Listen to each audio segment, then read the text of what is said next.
Apa kabar Formula Friends? Ketemu lagi sama gue Rainer di Formula Motor TV.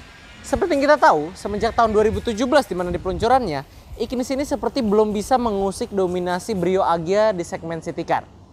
Tak bisa dipungkiri memang mobil ini menyimpan berbagai kekurangan. Tapi bukan berarti mobil ini tidak memiliki kelebihan yang tidak dapat kita temukan di rival-rival pada kelasnya. Lantas dengan plus minusnya mobil ini, apakah mobil ini masih layak untuk kita pilih sebagai mobil sehari-hari?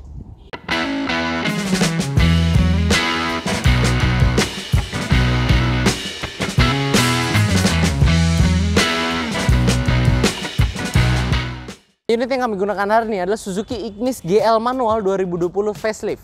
Tapi lanjut drive, pastikan kalian video ini dukung kami dengan cara subscribe channel kami dan jangan lupa bunyikan lonceng notifikasi agar kami bisa semakin semangat menyajikan konten menarik dan edukatif lainnya yang hanya ada di Formula Motor TV.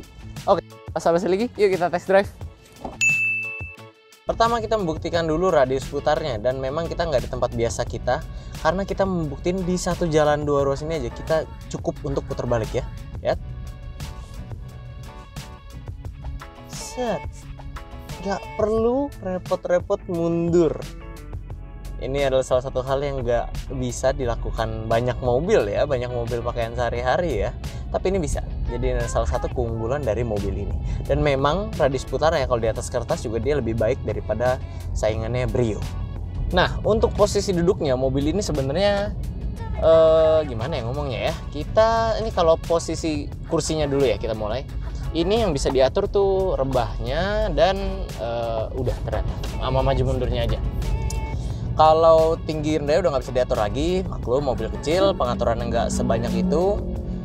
Tapi posisi duduknya emang kita pas gitu ya. Kalau di gue ini selevel dengan si setir, tapi memang setir ini masih bisa tilt walaupun belum bisa teleskopik.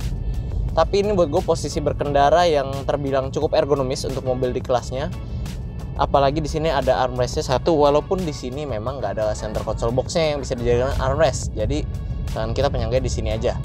Tapi untuk posisi duduknya, dan ini joknya semi bucket seat loh. Ini semi bucket seat loh di mobil seharga ini, itu merupakan fitur yang tergolong bagus. Nah kalau untuk berkendara ini sih cukup nyaman ya posisi duduk begini. Cuman untuk jauh mungkin kita harus coba di lain kesempatan. Tapi kalau untuk dalam kota ini posisi berkendara yang nyaman. Dan yang menjadi keunggulan Ignis selanjutnya adalah suspensinya. Berbeda karakter dengan rival-rivalnya. Kalau Ignis ini kita langsung coba aja di kecepatan 50. Tuh, dia empuk. Empuk, bener-bener empuk gitu loh. Kita coba pelanin lagi ya biar lebih berasa gerakan suspensinya. Tuh, empuk.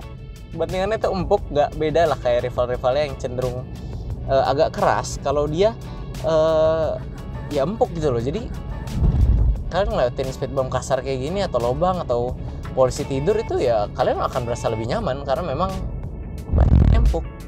Nah lanjut dari rasa berkendara, salah satu keunggulan Ignis yang jelas ya auranya SUV nggak mungkin kalau ground clearance-nya pendek. Di antara rivalnya seperti Brio yang kita pernah bikin videonya, ini ground clearance-nya menang jauh. Kalau Brio 165 mm, kalau Ignis 180. Kita lagi naik tanjakan yang agak curam, tuh lurus aja, nggak perlu takut mentok. Karena dia juga punya approach angle dan departure angle yang bagus untuk mobil di kelasnya. Ya memang Suzuki konsisten terhadap konsep mobil ini, dimana dia ambil konsepnya dari SUV ya. Silakan jalan dulu. Mengalah. Jadi memang sesuai konsepnya lah. Jadi memang karena konsepnya SUV, dia didesain juga approach angle dan departure angle-nya juga bagus gitu loh untuk melewati jalan-jalan yang seharusnya nggak bisa dilewati oleh mobil-mobil city car yang pendek-pendek pada umumnya. Tapi karena dia tinggi, jadi kita nggak takut ngelibas tanjakan tinggi kayak gini juga. Untuk percobaan terakhir dalam menguji rasa berkendara ini, salah satu sisi keunggulan Ignis adalah duduk di belakang. Duduk di belakang sebenarnya bukan karena posisi duduknya atau apa ya. Posisi duduknya sih dibilang tegak banget enggak, dia agak rebah tapi bukan yang rebah banget. Jadi antara tegak dan yang enggak terlalu rebah gitulah. Biasa saja lah, biasa aja. Tapi highlight dari duduk belakang di Ignis ini sebagai penumpang adalah lega. Kelegaan kabinnya. Ini headroom masih selega ini. Legroom juga ini masih lega loh. Ini kaki kalau kita tekuk kalau kita mau coba selonjorin juga masih bisa, walaupun memang kaki kita masuk ke kolong ya. Ini posisi pengendaranya agak mundur, agak maruk, emang dia ngambil jatah kita belakang. Tapi kalau misalnya kita ke depan yang posisi depan itu normal, ini masih lebih lega lagi gitu. Dan ini memang masih bisa selonjoran. Jadi buat duduk di belakang sini, karena bentuknya yang boxy ini, jadi ruang kabinnya itu lega. Beda sama rival-rivalnya yang lain seperti Brio atau Agya, modelnya kan gitu ya, agak pendek, agak nggak boxy lah seperti ini. Dan ini adalah salah satu keunggulan yang kita dapatkan jika mobil kita bentuknya kotak-kotak seperti LCGC Jepang alias K-Car. Jadi lega gini, dan otomatis ini juga otomatis ya, selain kita lega, bagasi di belakang juga lebih besar kapasitas daya tampungnya. Tapi ya selebihnya di belakang ini nggak ada apa-apa lagi ya. Tapi memang masih ada tempat botol minum di sini satu, di kanan kiri, kantong penyimpanan di kursi sana satu.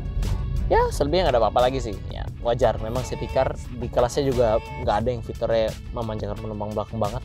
Tapi setidaknya ini adalah yang paling lega di kelasnya.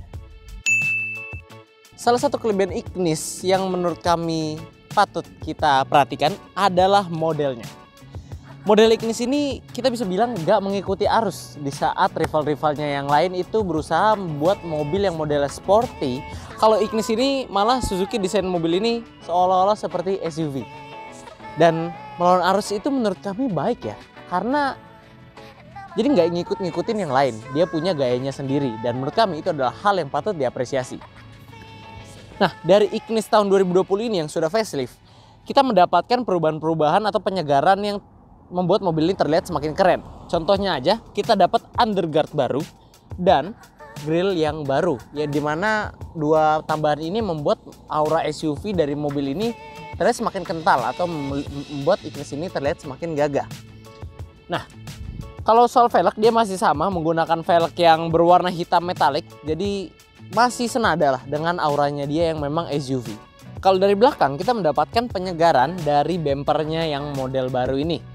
Kalau yang dulu terkesan lebih simpel, kalau yang ini terlihat lebih modern tapi tanpa mengurangi aura SUV dari mobil ini. Nah, selain itu kalau Ignis ini karena bentuk yang boxy, keunggulan modelnya yang kotak-kotak ini, dia juga otomatis memberikan ruang bagasi yang lebih besar dibandingkan kompetitornya. Ini dari lihat aja kalian udah bisa jelas ya, ini mau sama Brio model lama atau Brio model baru ataupun Agya, kami rasa ini yang kapasitasnya paling besar karena bentuknya yang kotak tadi itu. Jadi Suzuki nggak serta-merta memberikan mobil dengan desain kotak seperti ini, tapi juga ada segi fungsionalitas yang diperhatikan oleh mereka. Dan satu hal lagi yang unik dan hanya ada pada Ignis, karena bentuknya yang gagah tapi ukurannya yang kecil atau kompak, kami rasa mobil ini adalah salah satu mobil yang dikasih warna apa aja masuk. Kalau kalian mau tampil agresif, kalian bisa pilih warna abu-abu seperti ini. Atau kalau mau tampil lebih lucu-lucu, warna candy color itu juga pasti masuk ke mobil yang satu ini. Nah, sekarang kita bahas kekurangannya. Walaupun dia karena modelnya memiliki kelebihan-kelebihan yang kita udah bahas tadi, karena modelnya juga dia punya nilai kekurangannya. Kekurangannya adalah seperti yang kita sudah tahu, mayoritas masyarakat Indonesia itu lebih suka mobil-mobil yang modelnya sporty, racing. Makanya Agya dan Brio itu bentuknya kurang lebih sama. Walaupun ini mobil bentuknya memberikan nilai positif yang udah kita bahas, tapi karena modelnya nggak bisa diterima semua orang, itu menyebabkan angka penjualan Suzuki Ignis ini belum bisa mengejar Honda Brio ataupun Agya. Memang desain yang kotak-kotak ini dan agak-agak SUV ini nggak bisa diterima semua orang. Jadi walaupun ada positifnya seperti ground clearance yang tinggi, kelegaan kabin, dan kapasitas bagasi yang besar, tapi memang kenyataannya ya seperti itu. Nah, kalau Formula Friends sendiri, kalian lebih suka model yang seperti ini atau Agya Brio sih? Coba tulis kolom komen di bawah ya. City Car buatan India ini dibekali mesin K12M yang memiliki kapasitas sebesar 1200 cc 4 silinder dengan tenaga 83 PS pada putaran 6000 rpm. Torsi maksimal hingga 113 Nm pada putaran 4200 rpm. Tenaga ini disalurkan ke penggerak roda depan melalui transmisi manual 5 percepatan. Nah, bicara soal mesin Ignis ini seperti koin yang punya dua sisi. Ada kekurangan dan ada kelebihannya. Kalau kekurangannya seperti yang kalian udah bisa lihat, dari performa mesin Ignis ini, kalau dibandingkan dengan rival-rivalnya, dia bukan yang terbaik, alias dia yang paling lemot tenaganya. Tapi itu memang bukan berarti Ignis tenaga kecil, bukan berarti dia nggak bisa nanjak. Kalau kita lihat dari tabel ini, torsinya dia paling besar di antara rival-rivalnya. Intinya kalau soal tenaga, kalian nggak usah mengandalkan mobil inilah, dia nggak cocok kalau buat ngebut-ngebutan. Tapi di sisi positifnya, Suzuki emang sengaja bikin mobil yang tenaganya begitu. Kok sengaja? Jadi sebenarnya Suzuki tahu, meskipun Ignis ini sudah dipersiapkan untuk menempuh berbagai jenis medan dengan aura SUV-nya, Suzuki tahu yang namanya Ignis tetap akan lebih banyak spend waktunya di perkotaan. Jadi ketika mobil itu untuk didesain city car, Suzuki fokus pada efisiensi bahan bakarnya. Di mana efisiensi bahan bakar Ignis dari pengujian kami ini dapat 20, sekian kilometer per liter. Artinya ini mobil irit banget. Jadi buat kalian, memang soal mesin ini dia bukan yang paling cepat, tapi setidaknya dia memiliki efisiensi bahan bakar yang salah satu yang terbaik di kelasnya. Di balik semua kekurangan dan kelebihan Ignis yang sudah kita bahas, ternyata mobil ini masih menyimpan satu keunggulan lagi, khususnya pada Ignis second ini, yaitu harganya. Nah, kalau kita lihat harga barunya di antara Ignis, Brio, dan Agya, Ignis ini punya harga baru yang paling tinggi. Nah, tapi kalau kita lihat secondnya, ini yang menarik. Harganya dia sudah jadi yang paling terjangkau. Kok bisa gitu ya? Kalau Ignis ini berbeda dari ke video kami sebelumnya yang bahas Livina. Kalau Ignis ini kami rasa faktor utamanya adalah karena modelnya itu tadi. Dan peletakan harga baru dari pabrikan yang menurut kami kurang bersaing. Itu yang menyebabkan harga secondnya jadi bersahabat. Dan harga yang bersahabat ini sangat cocok buat kalian yang emang lagi cari mobil yang buat harian. Apalagi irit, buat kamu kita bahas tadi. Nah, balik lagi ngomongin harga Ignis. Ignis ini punya harga second yang sudah terjangkau ya. Contoh aja ini Ignis GL Facelift 2020. Dia memiliki harga yang bisa dibilang lebih murah daripada Agya tahun yang sama atau Brio tahun 2018. Padahal ini udah ada perbedaan tahun loh, beda 2 tahun. Dan tentunya harga ini sangat membuat mobil ini menjadi menarik ya. Yang pasti harga second yang terjangkau ini bukan karena beda kasus kayak Livina. Kalau Livina kan kental tuh, perawatan mahal. Kalau Suzuki ini bukan. Dia perawatannya itu jauh dari kata mahal. Dia sama-sama terjangkau seperti mobil di kelas lainnya. Hanya saja ya mungkin ya karena modelnya itu tadi, sama ya harga barunya yang kurang bersaing penempatannya. Tapi wajar sih harga baru segitu. Buatan luar negeri, rakitan luar negeri. Nah, buat kalian yang tertarik untuk memiliki mobil ini, kalian bisa memiliki mobil ini hanya dengan uang belasan juta aja loh. Oke, buruan kontak tim sales kami, mumpung mobil ini masih single dan ready to mingle. Lah, kalau udah punya emang nggak boleh? Nggak boleh lah, itu pelakor namanya. Nah, itu dia friends, kekurangan dan kelebihan dari Suzuki Ignis. Menurut kami secara keseluruhan, mobil ini masih sangat layak untuk kalian pertimbangkan sebagai mobil sehari-hari. Mengingat segala keunggulannya memang dirancang secara tepat untuk menjadi sebuah city car yang cocok seperti di kota-kota besar seperti di Jakarta. Rasa berkendara yang nyaman, konsumsi bahan bakar yang irit, dan yang terpenting harga yang terjangkau membuat pemilik mobil ini nantinya tidak perlu merogoh kocek terlalu dalam untuk memiliki mobil yang satu ini.